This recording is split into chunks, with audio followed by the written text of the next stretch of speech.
All right, what's up, folks? We're live here. We're talking NX, the newest releases with the NX team. I guess we're talking about stuff that's going to span 15.8, 15.7, and even some from coming up, right? So Gregory's stuff, I guess, is still coming out in a little bit.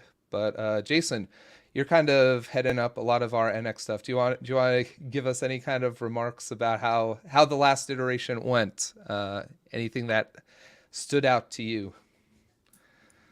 The last iteration cycle was pretty intense, I guess. Lots of Yeah. stuff happened, so I mean, we're gonna talk about it all here today. Um, Well, I don't think we're going to hit it all, but we'll hit okay, some of the big pieces, right? Like that's never the hard thing. never There's so say much stuff all, going I guess. on with NX these days. It's hard to keep on top of stuff. But Yeah, yeah. but some of the themes are that NX is getting slimmer in its core. It's going to be handling a lot more cases, both in the JS ecosystem and outside of the JS ecosystem. Yeah. So you'll see a lot of that here today. And then we're also mostly going deeper into the Node ecosystem as well. So you'll be hearing a little bit more about that here. And NX console. Yeah, we'll talk about it here today. I think those are the three main themes of these two releases. Good call. Well, cool. So we'll get started into showing off some of these features. John, you'll be up first to talk about NX Console here. But Yeah. to folks in the audience, if you have questions, we're going to try to get through all of these. So we're going to try to move pretty fast. But go ahead and ask if you have any specific questions for the team, go ahead and ask them in the chat. And we'll highlight them kind of in between our little presentations here. And we can hopefully get y'all some answers. But yeah, John, you want to talk about the new NX console stuff? Yeah. So one of the biggest things that we did in the last releases is release a plugin for IntelliJ and WebStorm. Um, and today we're going to go through it and talk about like how we accomplished that and what we're going to show next. Mm-hmm. But in a short summary of it, we took a lot of the stuff that we already had in the VS Code extension and we're able to share some of the core pieces of the components with IntelliJ itself. And I think it's pretty cool. And I'm very proud of what we're able to accomplish with Yeah, it. I just threw on the screen here, John. This was some of the diagrams we had made for Yep. some of the videos to show these things off. So I did this diagram, so I'll explain the madness here real quick. But basically, this is like in some ways this describes what NX is doing a lot of the time. If just ignore the NX console node here, Mhm. it's like our file system. Your workspace exists on a file system. An NX daemon is sitting there, and when changes occur on that file system, it's like in this place of shared memory, we're putting, I guess this is more than Project Graph. This is like your entire workspace configuration. But by kind of eagerly doing these things, it lets the NX be faster when we're like running it via the CLI to be able to determine all that stuff. And so, because this was already existing, it's kind of like before we even bring in IntelliJ to the picture, NX console is kind of like leveraging that stuff being available in memory already. Yeah. Yep. So Yeah, and cool. that's how in the console itself you can see all the projects and the targets and all those things. Those come from the project graph, and it's the same project graph that the CLI uses. Hmm. Cool deal. And then yeah, we Yeah, can maybe so show some of that stuff here too. I think this was some of the stuff that I had done at some point, but yeah. yeah, you There's did the help with some stuff. yeah, oh, this is an Angular project, but if we go to yeah, we can go over here to the IntelliJ IDE. How do you make stuff bigger in IntelliJ, by the way, John? You use IntelliJ, right? Is there a way to Um, make this bigger, or are we just stuck with this tiny stuff? no, Uh, do Command Shift A and do presentation mode. Okay. Uh, presentation mode. Oh, okay. Hey. All right, that's cool. Thanks, yeah. Jason. In the next version of IntelliJ and WebStorm, they're actually going to have the whole IDE zoom. similar to how it is in VS Code. So you could do like Command or Control 0 or something. Yeah. And Interestingly, that put me into full screen mode too. So neat. yeah, It's you should new still to be me. able to see the project or the Explorer on the side too. That might be zoomed up. Oh yeah. You scroll, yeah. How do I open up the side panel? Command 1. Command 1. I wonder if my shortcuts are interfering with it because I'm using the ones from VS Code. So when you told me Oh, to do Command Shift E. Command Shift E, Command Shift E. Yeah, Oh, there we go. there you go. Okay. It's Command B in or that's the one I use in VS Code. Yeah. But yeah, so could you pull this up and yeah, what do you want to show here? Yeah, so a couple, or the main thing that we have, or the NX console plugins supplies for NX workspaces is IntelliSense in NX specific files. And those files are like project.json, the NX.json, and if you're in a learner workspace, then it's a package.json as well. So I've got the Uh, NX JSONs here on screen.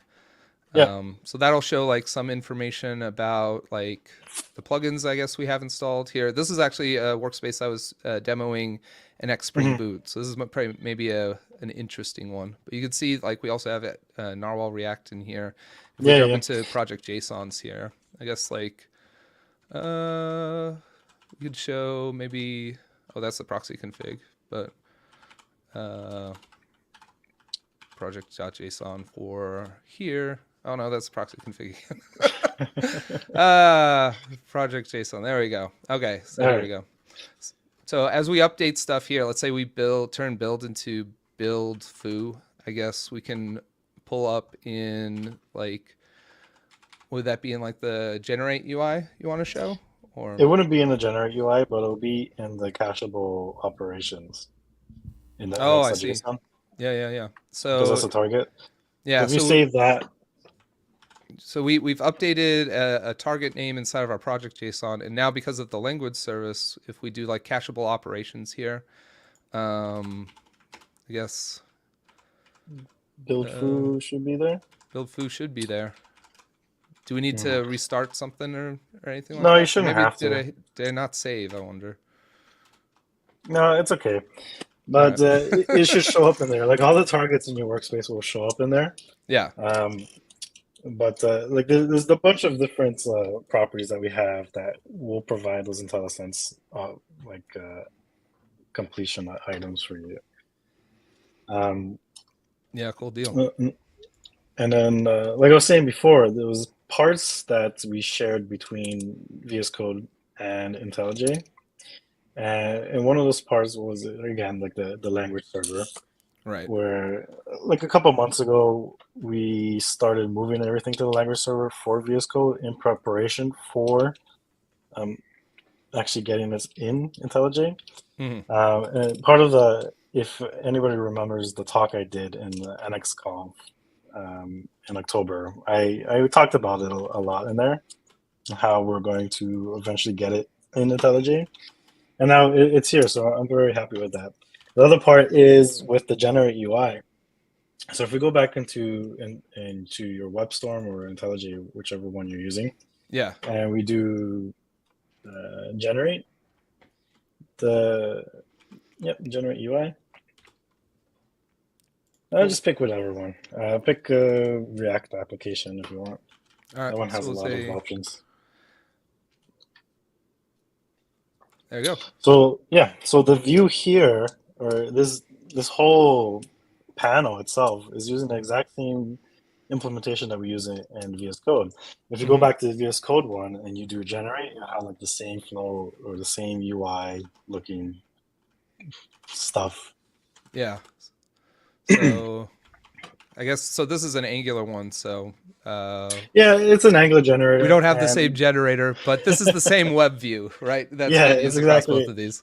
So yeah. So that saved a lot of time for us having to re-implement something that was, I guess, tied shared. directly into the No, well, not shareable. Like if we had to Yeah. write something that was like a custom implementation for IntelliJ or VS Code and all that stuff, it will take us a way longer time to do things. Yeah, because that's one of the limitations of writing these plugins is unless I'm mistaken, it's like for a VS Code plugin you'll need to write JavaScript or TypeScript or however you're going Yep. to do it. But Yeah. IntelliJ you're going to need to do like there's the Kotlin API you're going to need to work with. So unless you want to Yeah. do like two applications to support both of these, we wanted to Yeah. go this way to like I guess we still have to do a JavaScript and a Kotlin application, but that's like at the presentation layer now instead of like the core Exactly. of what Yeah. NX console So is. so for the IntelliJ stuff, all it we really like all the business logic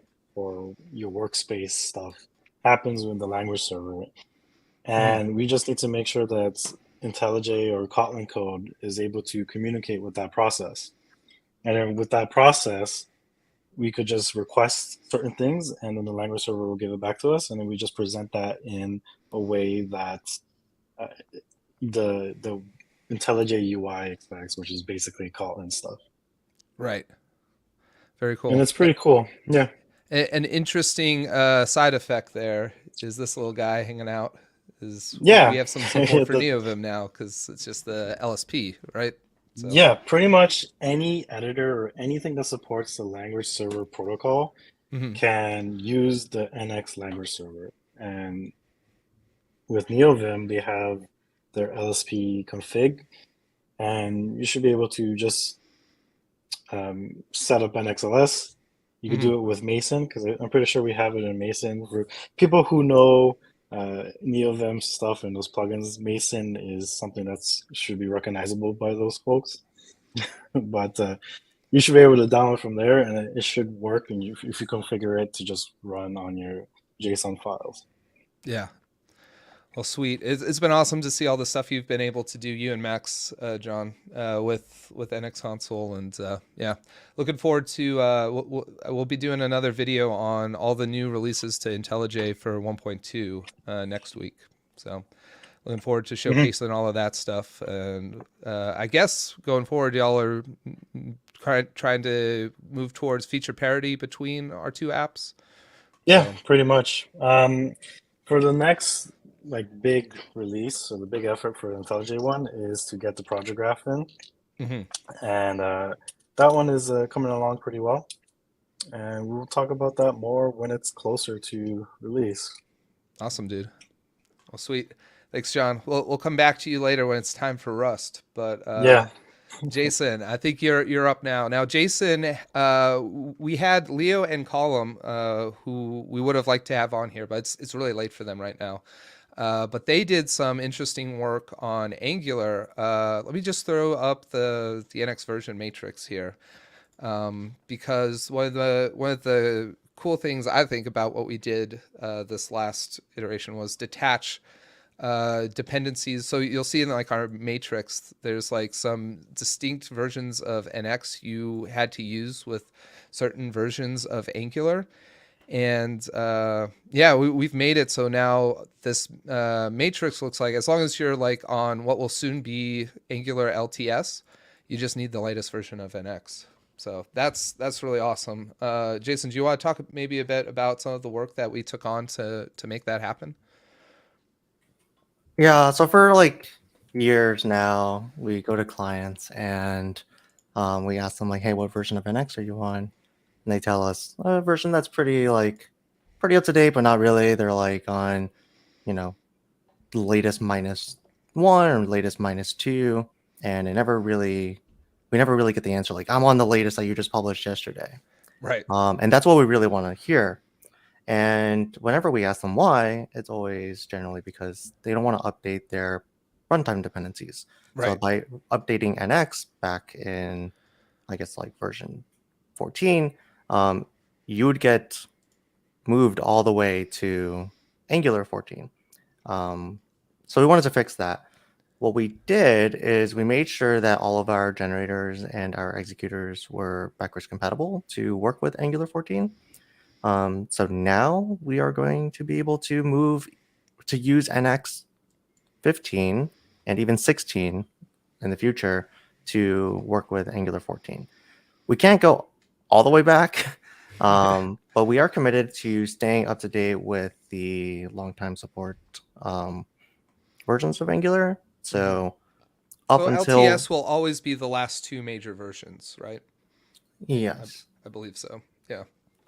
I'm a GDE. I should know that, but yeah, I think that's right. But yeah, so we're not. I guess we're not technically LTS now because we don't yet support 13, but 16 is coming out pretty soon. So as soon as 16 comes out, we'll have support for all of Angular LTS, and being able to have that going forward is huge because, like, I think you hit on it, Jason. Like the biggest thing is we don't want people to feel like they have to update their what should be unaffected runtime dependencies, the stuff that actually gets shipped just so that they can use the latest version of NX. And that was like an unfortunate added risk that we'd always have to add if someone wanted to have the most recent version inside of like an enterprise company. So yeah, being able to detach that. So it's just like, okay, you get update NX, don't worry, update Angular when it's convenient. That's pretty huge. So did you want to show we had over here, we'd kind of seen it already because we showed it off in the NX console. So cool thing about NX console, it still works for an Angular application because there's actually nothing NX about this yet. We actually just generated this using the NG CLI before the stream started. But did you want to drive me through starting up NX inside of this workspace, Jason? yeah. So you have a workspace here that uses Angular 14. It's just an Angular CLI workspace, and we'd like to add NX to it. So what we can do is we can run NX init here. Am I reading this wrong? This says Angular 15. Did we do this wrong? I guess we did this wrong. Yes. So Okay, let me open up a terminal. We could do a proper Angular 14 project. All right, let's say make this a little bigger and clear it out. And we could say what's the command again? It's nx ng at Angular CLI at 14 yes. new. And this way we can show there's nothing up our sleeve too, hopefully. So I think you need to pass ng after that. And oh yeah. I think And I need to go up a level too. Because I'm inside of a workspace already. And so we want to say ng new like this? I think so. Okay, let's see. No, I think it's just new because this worked last time. Except after I don't npx, know. What's that? after npx, put -p and then have the ng. F's Dash P. p. Yep, and then do ng over here. Yep. All right. I figured things out. We're figuring things out. So we'll say this is the real Angular 14. Hopefully this will be really Angular 14. Because I have a sneaking suspicion this is going to give us 15 somehow. But yeah, we'll see. New install in packages. So yeah, so Jason, what all did it take for us to kind of do this detaching? Was there like I know there's a lot of work that Column and Leo took on, but I'm not aware exactly what we had to do in order to support this. You know what I'm saying? Yeah, most of it was just making sure that everything works. We have a pretty large Angular support surface area. So going through all of those was most of it. We have to make sure that we're working with the version 14 of Angular CLI, including all of their executors and their dev kit. Yeah. So that was a part of it as well. And then the other big chunk is to make migrations more interactive, which we would show here today, but we noticed before the stream that it's not working properly. So we'll get back to you on that. Check out our docs on migrating versions of Angular. Did it not work again? No, or? it gave us Angular 15 again. Okay. We just don't know how to use. We just don't know how to use the Angular CLI anymore because we only use NX. But yeah, would this work? What I'm doing here? Like we'll bump everything back to 14 and do an install, will that get us right onto Angular 14? I don't know if that would break anything off the top of my head. Should we try it, or should you just scrap the demo? What do you think, It Jason? it would probably work, but I would say we can move on and Okay. talk about other stuff.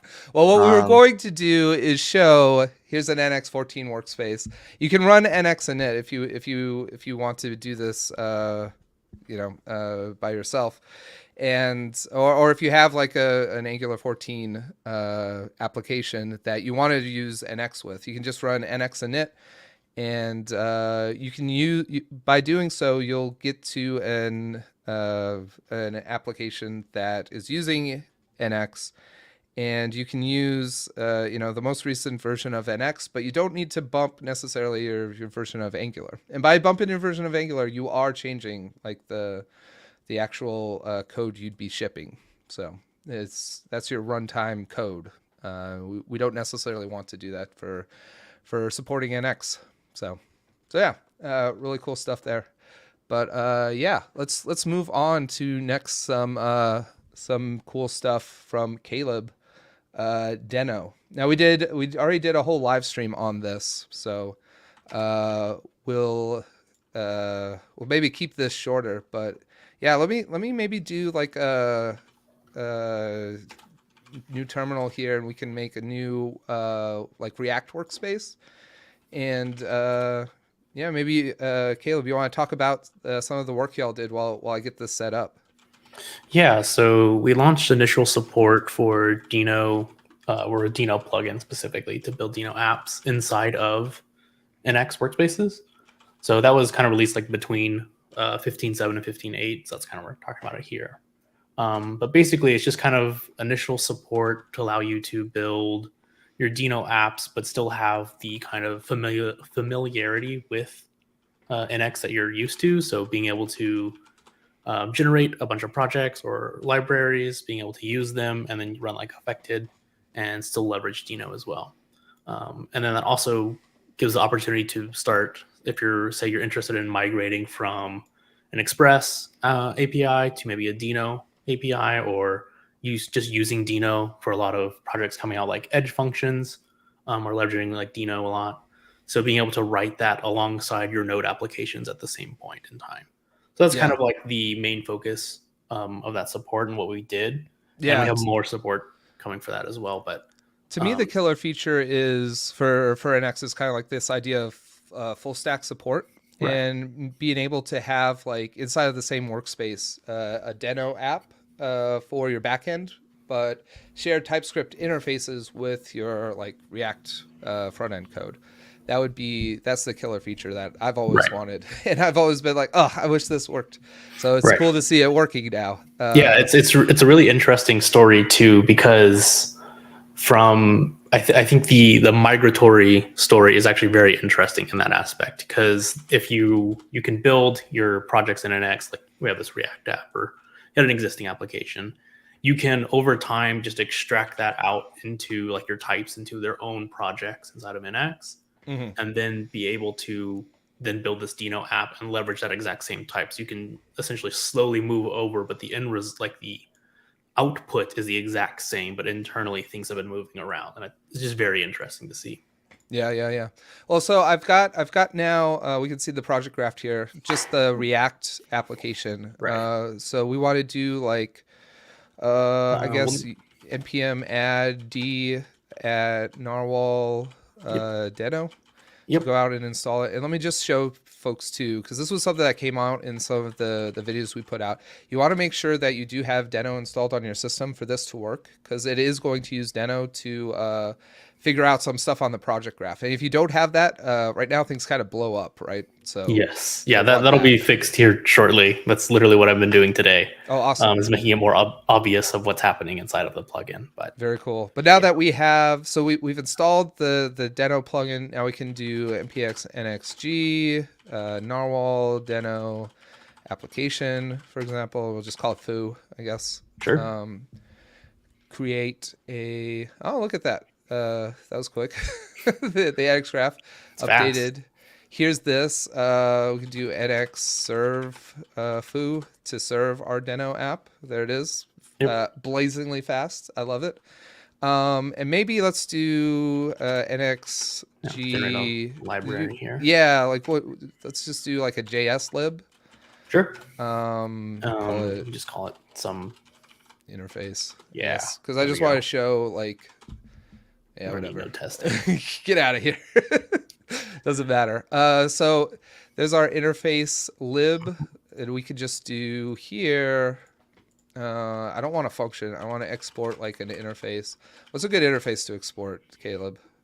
You can just export, something like a like a user, right? User, sure. User. Just have a name. Everyone needs a seems like name.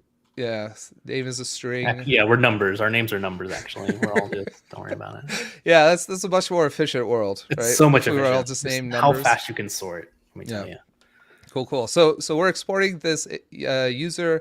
Let's say if I wanted to go to my app.tsx, this is my React thing, and we want to just say, I don't know, constant user is user.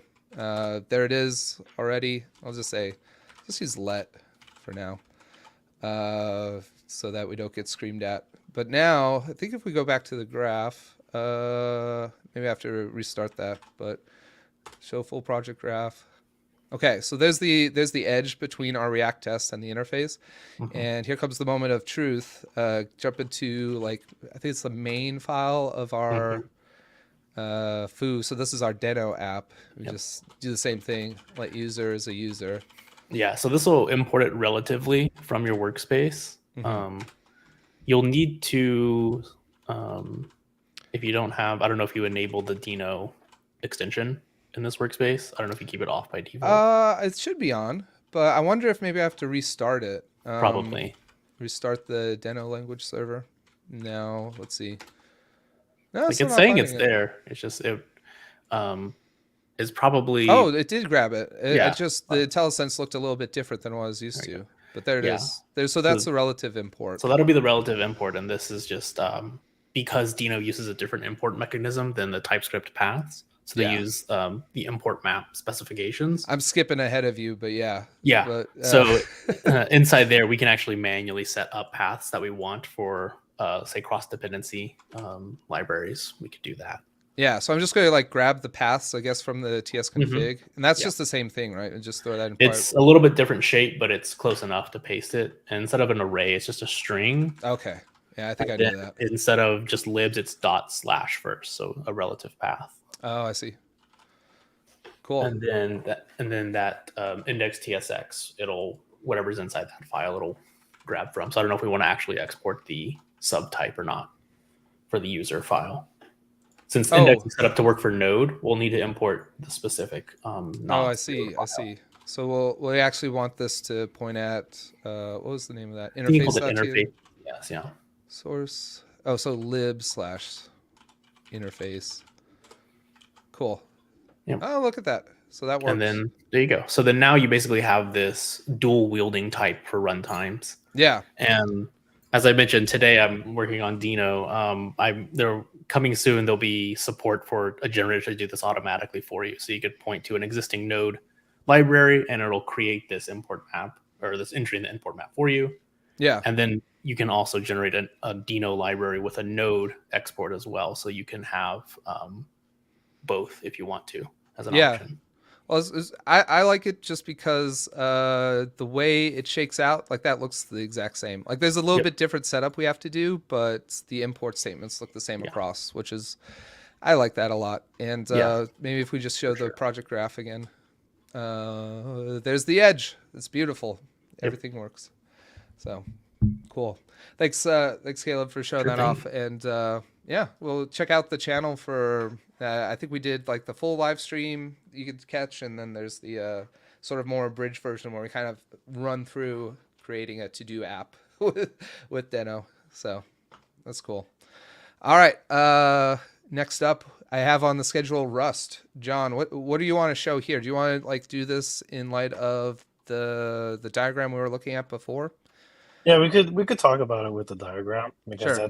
that's pretty much all we could really talk about because it's not Yeah. really a UI thing that we could Well, see. this doesn't really change anything, right? This is just making NX blazingly faster, right? Yes. Yeah, pretty much. That's So changing something, Zach. What's that? That is changing something. That is changing something, but You'll notice it. okay. so Fair enough. like an overview of what we were doing and what we changed. The NX daemon itself, it runs in the background of on your system. Yeah. And there's a Well, that's what a or daemon process is, right? It just Yeah. sits there. Yeah, it sits there waiting for stuff. So the daemon itself, when it first boots up, it will do it will read your workspace and calculate a hash for each file in the workspace, and then based on those hashes, it'll create another hash based on change sets and all those things, and those inputs and outputs that we have in the NX.json. Yeah. So the original implementation of that traversal, it was done with Git. So we did a bunch of Git commands to basically ask Git, hey, what are the hashes for all the files in your working tree and all that? Mm-hmm. And there were some drawbacks to this. One being, if you didn't use Git, it wouldn't work. Right. If you had submodules, it didn't work. If Oh, you really? had, I actually didn't realize that. So submodules, that's like linking in another Git project, essentially, right? Yeah, more or less. I've worked so with if you have like that, one project that did that, and I hated it. yeah, But- it's the old school monorepo way. Right. Well, there's that, and then there's npm link, which is doing like the sim linking inside of the project. Inside of the one repo, right? But Yeah, those ones are. That one is easier to reason about. I didn't like that much either, but it works. Like, I guess that's the prescribed way of doing things with npm too. So, but yeah. So and then another drawback is if you had a lot of changes in your working tree, like if you're in the middle of a merge conflict or you're switching branches and there's a lot of changes, it just slowed down or just didn't work. Yeah. In those cases when it didn't work, we had to fall back to a node implementation that was just terribly slow because you had to like use. Well, Node's Node going to be read slow files. because especially on the startup, right? So Yeah. So with that, we built the Rust implementation of the hasher where it'll read your file system and hash all the files and send it and be used to calculate in the project graph. One of the benefits of that is that it is always consistent. So no matter what you have in your file tree, whatever, it's always going to be the same timings depending on like the actual size of the workspace. So if you have changes, the reads and all that will be the same. And another thing of it is that it is multi-threaded. So yeah. it is multi-threaded. So the more CPUs that you have on your computer, the faster it potentially becomes. So for my computer, I have 10 cores. And Yeah, stop bragging, John. Well, I'm not bragging yet. I'm gonna tell you something else. Okay. I gave it to Jason's computer, and he has like some Threadripper 32 core whatever. Are you serious, Jason? Apparently, he doesn't have to pay heating costs in the winter because he just runs his computer. And I'm like, that's pretty good. I need that. I need that in the basement. Well, if Jason's spending all this money on all of these cores, we should be giving him a good return inside of NX, right? So yeah, we had to use his computer as a CI as well. That'd be cool. So it's even faster on his machine because it has just more room to grow, right? Right. Well, that's a big limitation of doing stuff in JavaScript, right? Because I guess we could do. It's single threaded, right? Yeah. Well, I mean, you could do like we could spawn multiple processes, but it's hard to communicate between those, right? So. Yeah, and there's some overhead with spawning those processes where sometimes it might not be beneficial. It's all a balancing act. But yeah, so with the Rust code, we're using a library called NappyRS, which has a lot of the bindings set up for us so that it's easy to actually get the communication between the Rust code and Node, and it's pretty cool. So maybe to Sandra's comment, I think Jason's just awesome at a lot of things. I don't think it's just his computer. So, but yeah, the computer maybe helps. But yeah, so maybe something to help me understand what's going on with this, John. Like the Rust piece. So this being for the hasher. When we talk about the hasher, is this mainly for hashing our files for the sake of caching, or is this Yeah. is that the right middle model I'm following? Yeah. So the hashes that we calculate are based on the file contents, so that we could determine if something actually changed for that file. Right. So when we read the whole workspace and we hash it, we get a number that's unique to that file. And if some file changes, the daemon will know it changed and it'll call to hash that file again, and then it'll match the hashes between the previous one and the current one, and depending on that, it will do whatever recalculation it needs to do. Right. So by using Rust for this specific process of hashing things, we leverage it to make it faster. We leverage it to make it so that it's easy to use the multiple cores, all that stuff. And the end result is NX keeps chugging along like we normally would, only it's now noticeably faster in terms of how, which is already saying something, because I feel like NX was pretty fast already. But Yeah. So it might not be noticeable for like your naked eye, but if you look at the numbers, they are faster. Do you have any numbers that we could take a look at, John? I don't have them on hand, but in the latest blog post by Yuri for 15.8, we have some numbers posted in there and a little bit more information. Let me pull up the blog post. Maybe we can take a look at that. But yeah, I seem to recall it was pretty good. Yeah. I think one of the most affected places is Windows, right? Like Windows, even for for sure. the Git hasher was kind of slow, but Rust is able to do it quicker. All right, here's the blog post. Let's see if we can get to Rustifying the NX hasher. Yeah, look at that. I mean, we're saved off a whole 7 milliseconds, which when you look at it in terms of ratios, though, that's pretty dang good, just because there wasn't much time there. And on the NX repository, it looks like that ratio kind of holds up, it looks like. Yeah, so. there's a certain point where the Git hasher will be man, quicker. look at Windows, though. That's nuts. It's like orders of magnitude faster. But sorry, I interrupted you, John. Go ahead. I was just saying there's scenarios where the Git hasher will be quicker than the Rust one, especially in like a large repo. And the reason for that is because Git will already have the hashes calculated and stored, so it's able to read those faster. But in those large workspaces, as soon as you do any work and it has to recalculate the tree, it just slows down itself. And then we mentioned it in the blog post here as well. Yeah. Very cool. Next implementation is using binary format to communicate. So this one is I'm in the middle of investigating this now. I can't say anything yet, but so this is just JSON being slow, right? Or this could be a bunch of different things. Once we do more investigations, we'll have more details about it.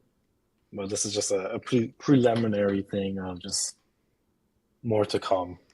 Yeah. Very cool. Well, thanks for the work on this, John. I'm super excited to see like us hop on the Rust train a little bit. And I know you have been trying to get me to get on Rust. I'm just too happy with TypeScript to be bothered. But yeah, it looks really cool. We had some question about, so I guess these numbers were with non WSL. What is WSL? I'm not a Windows guy. WSL is a Windows subsystem for Linux. Oh yeah, okay. That's right. Yeah.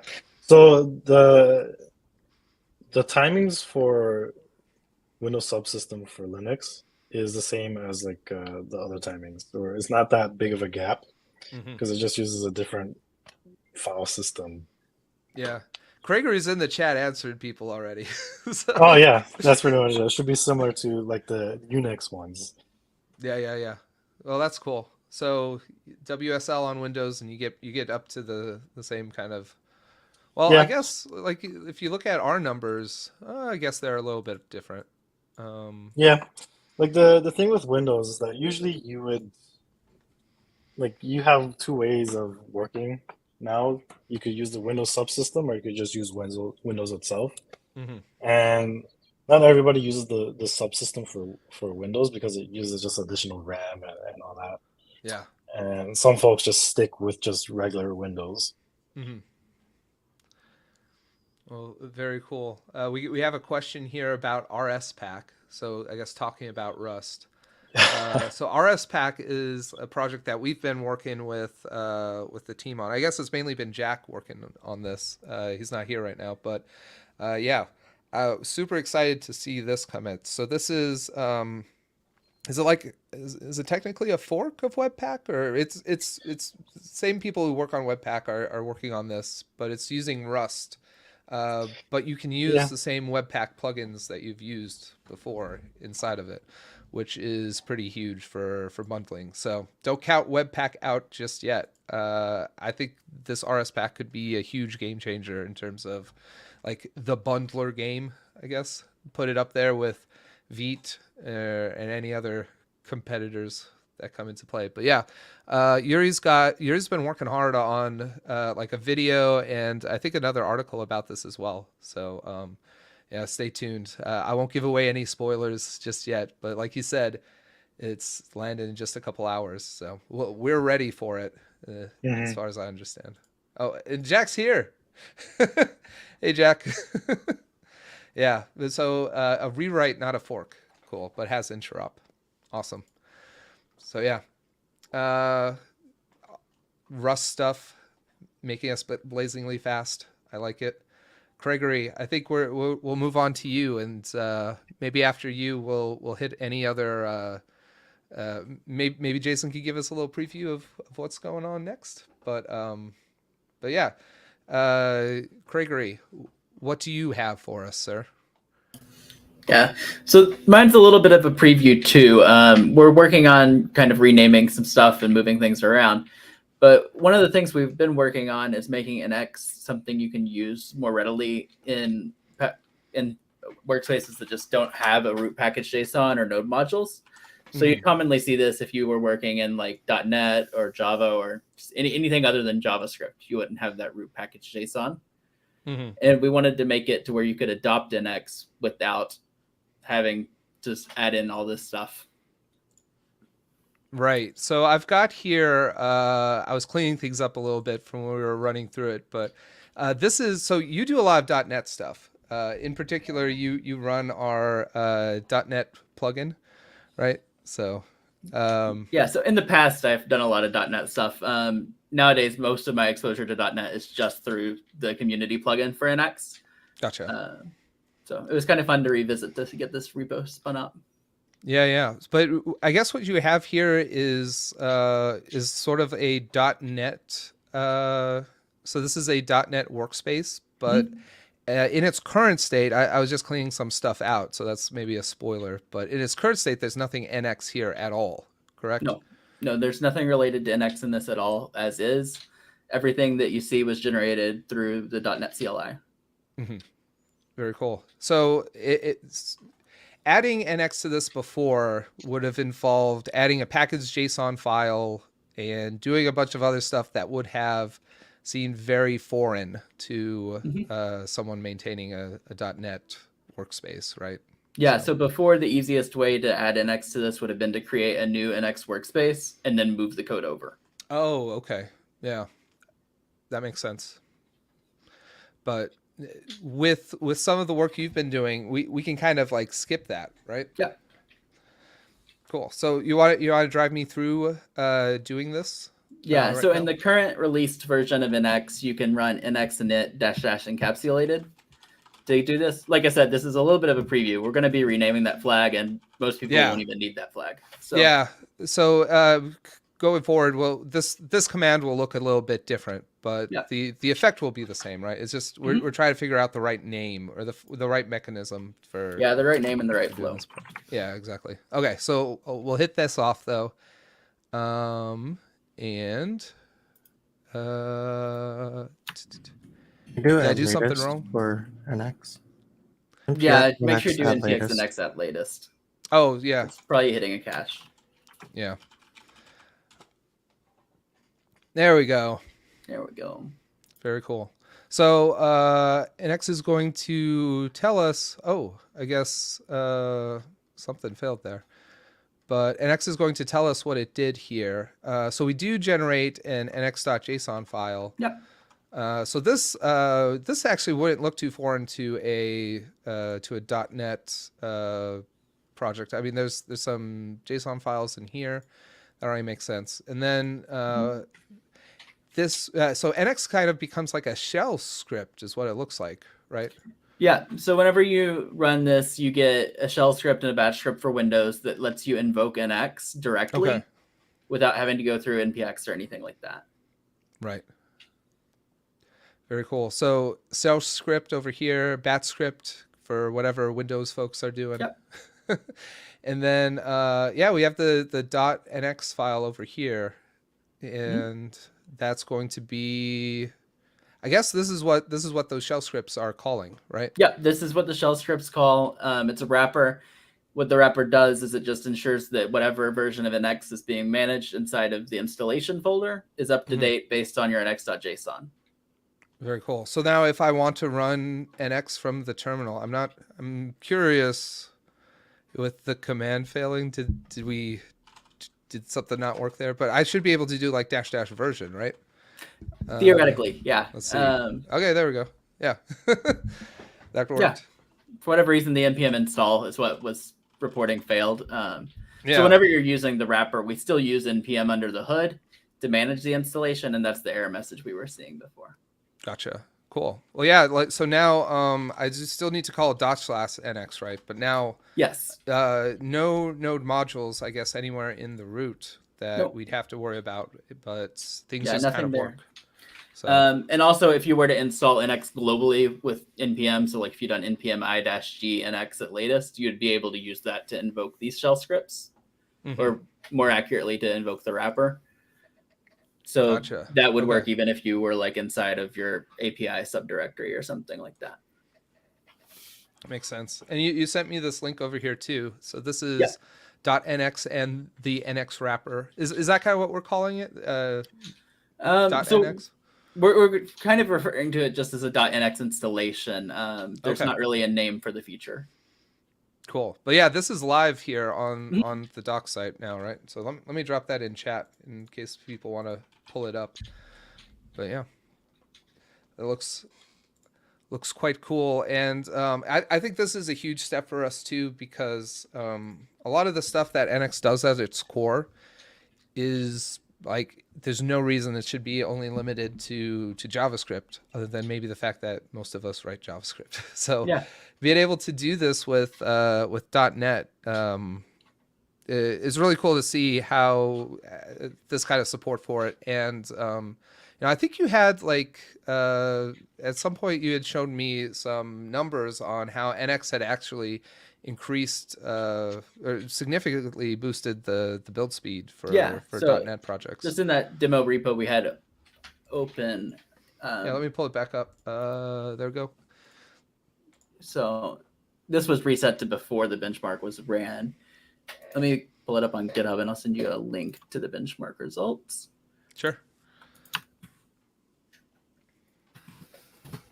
There's that link.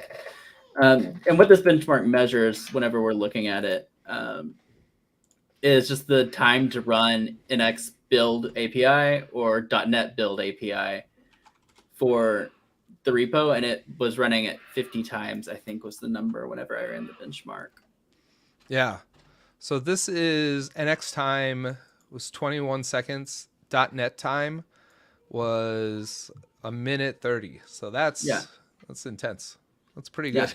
That's pretty dang good. And the reason that we see such a benefit is that NX is caching the whole task result, whereas .NET is caching sub artifacts, and it still has to do some work to combine them. Okay, that makes sense. So NX is able to just pull the whole thing from cache versus .NET's pulling out a sub modules, and that doesn't. Yeah, sheesh. that's pretty sweet. So really cool to see how NX can really help with some of those timings there. I don't know if you hear my daughter, but I think she's screaming at the door right now. That's what that noise is. Maybe I'll put myself on mute for a second. But Jason, I think this hits on all of the biggest notes for this last iteration. Do you want to talk about a little bit about what we're looking at for our next cycle here that we're just starting out? Yeah, sure. Our next cycle, you already got a sneak peek. We just can't help ourselves. But we're going to be looking more into Rust. If it's the daemon communication or if it's something else. Now that we've kind of set this all up, we hope to move more things into Rust so that it's wherever it makes sense performance-wise. Mm-hmm. So that's one of the things. The other thing that I think is really exciting, something that Caleb is working on, which is being able to split up your end-to-end tests. So I think right now we generate apps and they all come along with Cypress tests for the most part. But as you build out your app, you find that like anytime you touch any file in the monorepo, like you have to run end-to-end tests. And it's a huge set if you're just like going along with the flow and you're just writing them all in your app. But what Caleb is doing is he's going to make it easier to run end-to-end tests on your features. And you could do this for a long time, but we didn't really have any code generation to help you through it. And so, I mean, stay tuned to see what it looks like. Caleb, do you have anything more to add? Not really. That's kind of the overarching goal. There's a couple sub things that'll benefit even those who don't use feature testing or like start generating feature testing, for especially for performance like in CI environments. So hopefully that will help out kind of everyone there. Yeah. So maybe to talk about what this would look like practically. Like right now, if we look at this was the Deno example that we did live just now. Like right now, we just have this E2E test right here. And as big as this graph's going to get, unless we add like more apps, the idea would be this one end-to-end test is going to be dependent on everything down below it. And that end-to-end test is going to take a long time, typically, right? Yeah. So what we generated here is kind of the mental model of you have this one end-to-end app for this entire React application, right? Right. So what you end up doing is writing all of your end-to-end tests in this React application, which takes forever to run every time that app's affected. When really you should just be testing like kind of your happy paths and like mostly smoke testing. Yeah, and touching anything down below it is exactly. And because anything that it depends on will invoke that. So we want to make kind of that top level end-to-end test faster and lighter, more lightweight.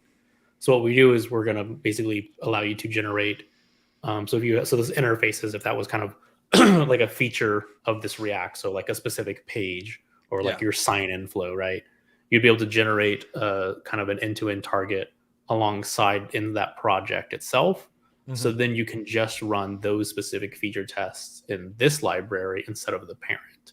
Right. And so just kind of bringing the testing closer to the actual project level that it actually interacts with itself. Yeah. Cool.